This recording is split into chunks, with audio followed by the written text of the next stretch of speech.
Welcome to Curiosphere. In this explainer, we are going to expose the massive, completely invisible secret powering your entire digital life. And we're going to do it in just 7 minutes.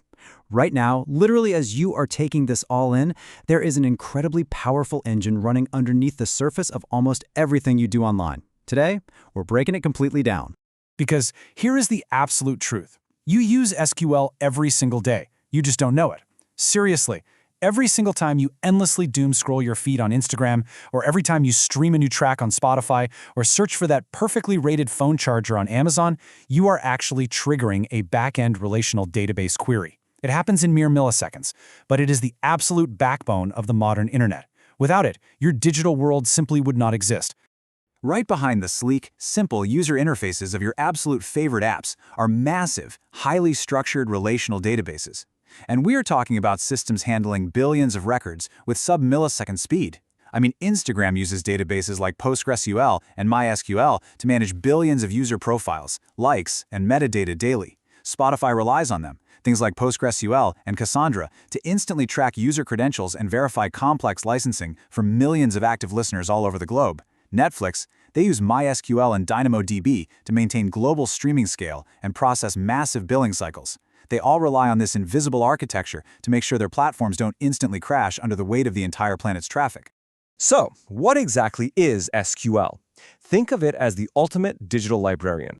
To understand how these massive platforms don't just buckle under pressure, we need to understand what SQL actually is. And we're going to do it without a single drop of confusing coding jargon. No complex math, just pure concepts. Imagine a database as an unimaginably vast library containing hundreds of millions of unorganized documents. Now imagine SQL, which stands for Structured Query Language, as the incredibly simple articulate language you use to ask the world's fastest librarian to retrieve the exact book you need.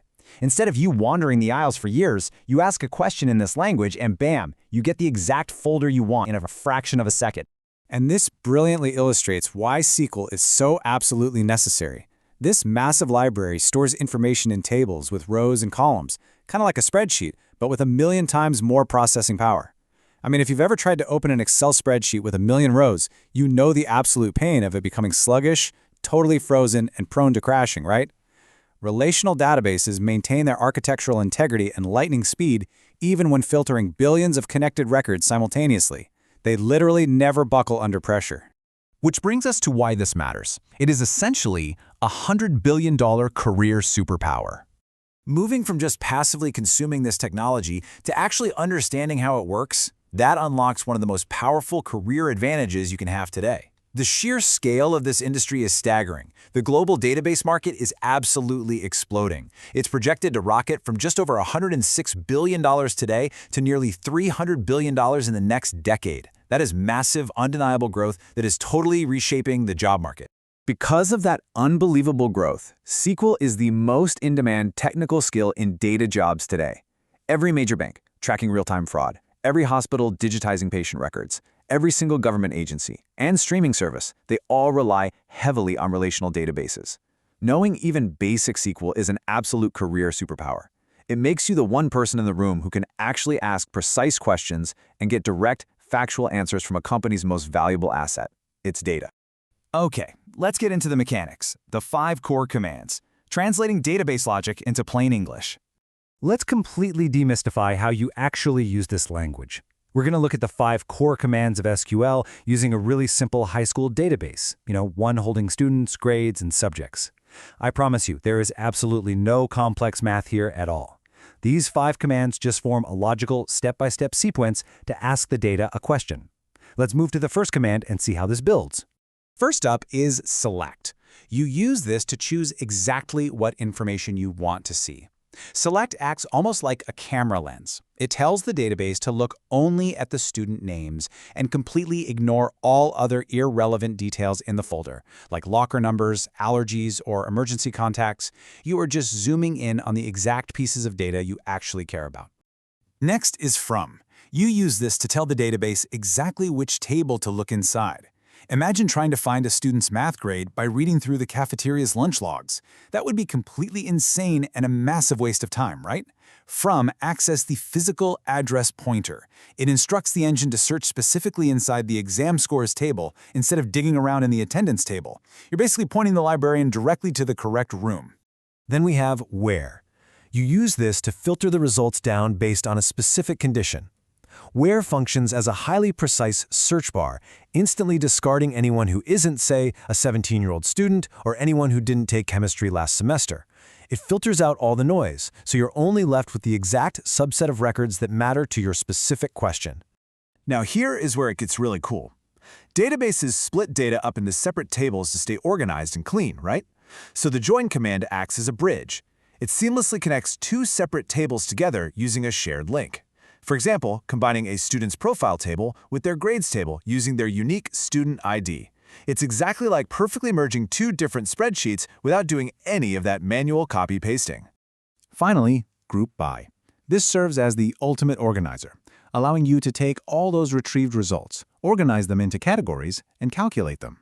It clumps the results together by classroom, so the database can instantly calculate the average grade for the whole room, rather than making you look at hundreds of individual test scores and pulling out a calculator yourself. It does the heavy lifting for you. And now, the moment it clicks. The true power of declarative logic. Let's put all of those pieces together to see the true, elegant power of how SQL operates in the real world. This is the moment it all clicks. Imagine you are the high school principal. Instead of writing complex programming loops to manually check every single student file, you literally just state exactly what you want using structural common sense. You simply say, give me the names from the students table where the subject is math, where the score is above 90. One single sentence. An instant answer extracted from a million rows. That plain English thought is literally all it takes to instantly filter through millions of records and pull the exact answer you need in a matter of milliseconds. This is called declarative logic. You just declare the outcome you want, and the invisible engine does all the heavy lifting behind the scenes. But wait, where does this fit in with other tech? Let's look at SQL versus everything else. The right tool for the right job. Before you dive into learning this, we really need to clear up a massive misconception about where SQL fits in compared to other tools you might already know, like Python and Excel. It's all about using the right tool for the right job. SQL is specifically for asking precise questions of massive, highly structured databases containing billions of rows. Python, on the other hand, is a highly versatile general language for building apps, training machine learning models, and running complex workflows. And Excel? Well, Excel is meant only for localized manual calculations and simple summaries on much smaller datasets. So, the crucial takeaway is this. SQL is what you use when your data is simply too massive for Excel to even open without totally crashing, and too highly structured for Python to process efficiently all by itself. These tools don't actually compete with each other. They form a brilliant pipeline where SQL pulls the massive data, Python builds predictive models with it, and Excel visualizes the final, neatly packaged summary for the executive team. And just by grasping this invisible engine, you've completely transformed how you look at the apps on your phone and the mechanics of the digital world. Seriously, you now know more about SQL than 90% of the people who blindly use apps built on it every single day. But we definitely don't want to stop here, because actually writing that very first query takes less than 10 seconds to learn. If you want to go from just understanding this massive career superpower to actually wielding it, jump into our next explainer where we hand you the keys to write your very first line of SQL. We'll see you there.